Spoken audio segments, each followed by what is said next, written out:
Bon, Monique. Oui.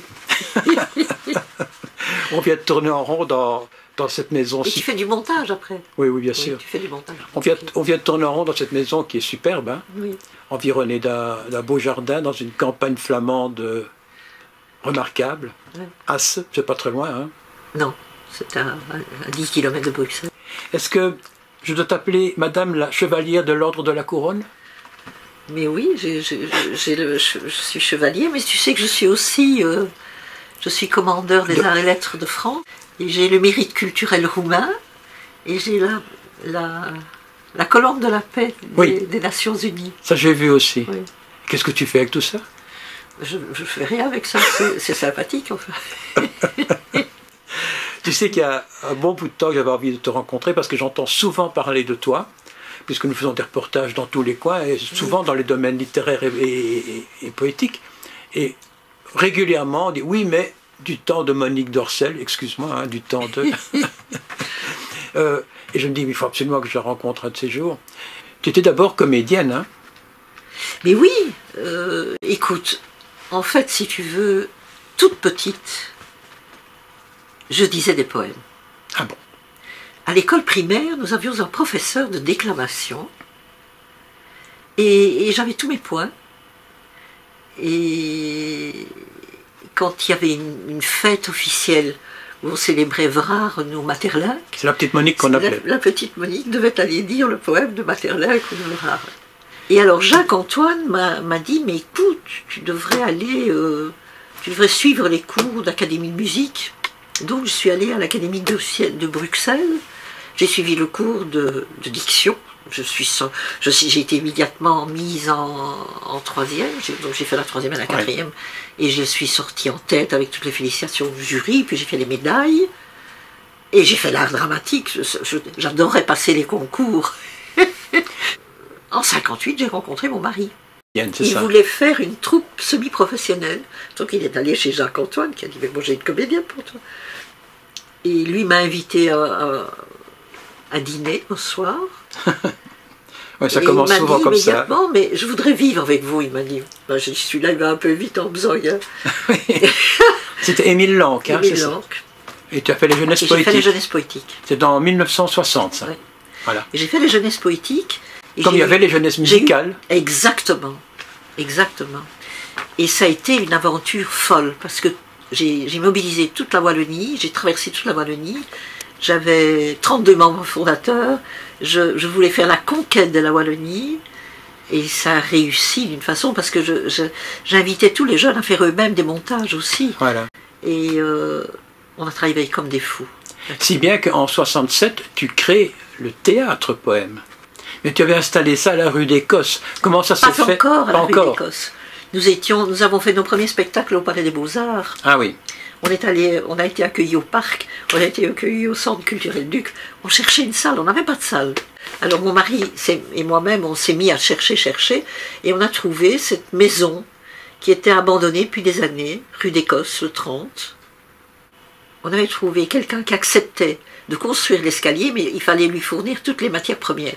Alors je suis allée essayer d'avoir de l'abri gratuit, du ciment gratuit. Ouais. C'est débrouillé. C'est pour dire que c'est de la folie, quoi.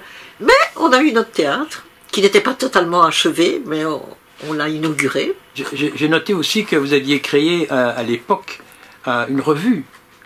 Oui, c'est-à-dire qu'il fallait informer, près de 400 numéros, de ce qu'on faisait, mais je trouvais qu'il fallait élargir simplement l'information. Et au départ, c'était fait avec un offset de bureau, quoi. C'était vraiment... Oui, on faisait tout chez nous. C'est ça. Et puis finalement, on a pris un imprimeur. Mais toute la composition était faite chez... C'était mon mari qui faisait toute la composition, évidemment. Ouais. Tout le graphisme était fait par mon mari. Et puis la ça a continué, 365 numéros, je crois.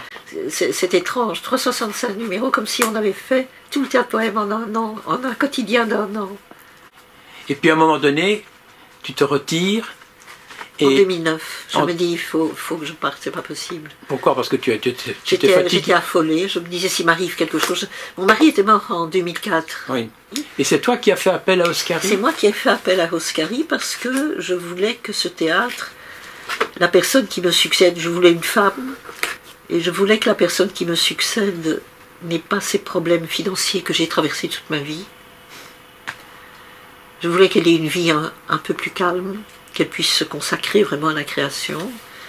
Et elle avait une émission de télévision qui était très bien. On a fait tout un reportage sur elle. Hein. Oui. Et à l'époque, elle était au cabinet de Lannan. Hein. Et elle était au cabinet. Donc elle avait tous les moyens elle a s'assurer. obtenu pour démarrer un subside assez important. Oui. Hein. Ça a même fait des histoires à l'époque. Hein. Je sais. Monique Dorcel, ça fait maintenant... Moi je sais, j'ai vu sur Wikipédia quand tu es né. ça ne regarde personne. Enfin, tu n'as pas 20 ans, moi non plus d'ailleurs. Hein. Maintenant, l'émission dans laquelle tu passes, nous avons consacré, comme chaque mois d'ailleurs, un reportage à un grand auteur belge. Oui. Et ce mois-ci, c'est Maurice Maeterlinck. Oui. Et je me suis dit, ce serait quand même pas mal si Monique Dorcel acceptait de nous lire un texte de Maurice Maeterlinck. Oui, tout à fait. Qu'est-ce que tu vas nous lire ou qu'est-ce que tu vas nous dire aujourd'hui de Maurice Maeterlinck? Oh, je vais prendre ces regards pauvres et là, et les vôtres et les miens, et ceux qui ne sont plus, et ceux qui vont venir, et ceux qui n'arriveront jamais, qui existent cependant. Il y en a qui semblent visiter des pauvres dimanche. Il y en a comme des malades sans maison. Il y en a comme des agneaux dans une île de prairie. Et ces regards insolites.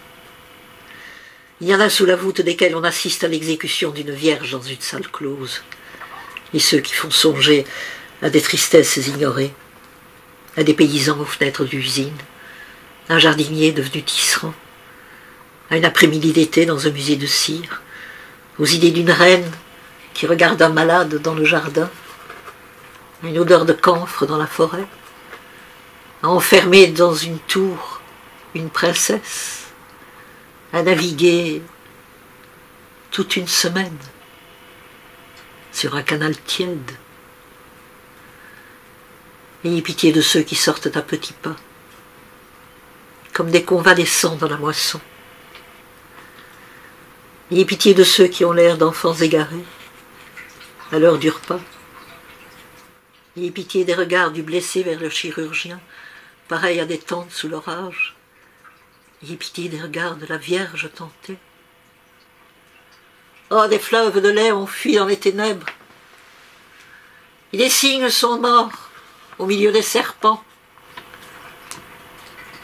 Et de ceux de la Vierge qui succombent. Princesses abandonnées en des marécages sans issue. Et ses yeux, où s'éloignent à pleine voile des navires illuminés dans la tempête.